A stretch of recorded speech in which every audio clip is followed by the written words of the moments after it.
Glory to God. செய்கிற காரியங்கள் எல்லாத்துலேயும் தடையாகவே வருதுன்னு நினைக்கிறீங்களா? Don't worry. உங்களை ஆசீர்வதிக்கிற நேரம் தேவனுடைய கிளாக்கில் வந்த உடனே நீங்களே ஆச்சரியப்பட்டு போகும்படி எல்லாம் அழகாக ஸ்பீடாக நடக்கும். ஏற்ற வேலை வந்த உடனே கரெக்டாக எலேசர் வந்து இறங்கின உடனே ரெபெக்கால் குடத்தை தூக்கிட்டு போகிறா.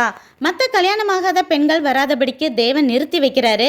எலேசர் வேண்டினபடியே ரெபெக்காலும் உங்களுக்கு மட்டும் இல்லை உங்கள் எல்லா ஒட்டகங்களுக்கு தண்ணி கொடுப்பேன்னு சொல்லி ஓடி ஓடி தண்ணியை ஊத்துறா. நாம் நினச்ச மாதிரியே நடக்குது. இவ்வளோ அழகாக இருக்கிறாளேன்னு ஆச்சரியப்பட்டு விசாரிச்சா எஜமான் ஆபிரகாமின் சொந்தக்கார பெண்ணா வேற இருக்கிறா. அன்பா பேசி வீட்டுக்கு கூப்பிட்டு போய் உபசரிக்கிறா.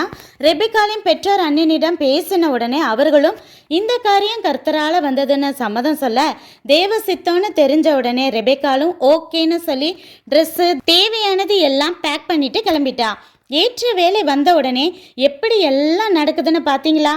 இந்த ரெபெக்காலை போல ஃபஸ்ட்டு தேவனுக்கு கீழ்ப்படிந்து நடப்போம்.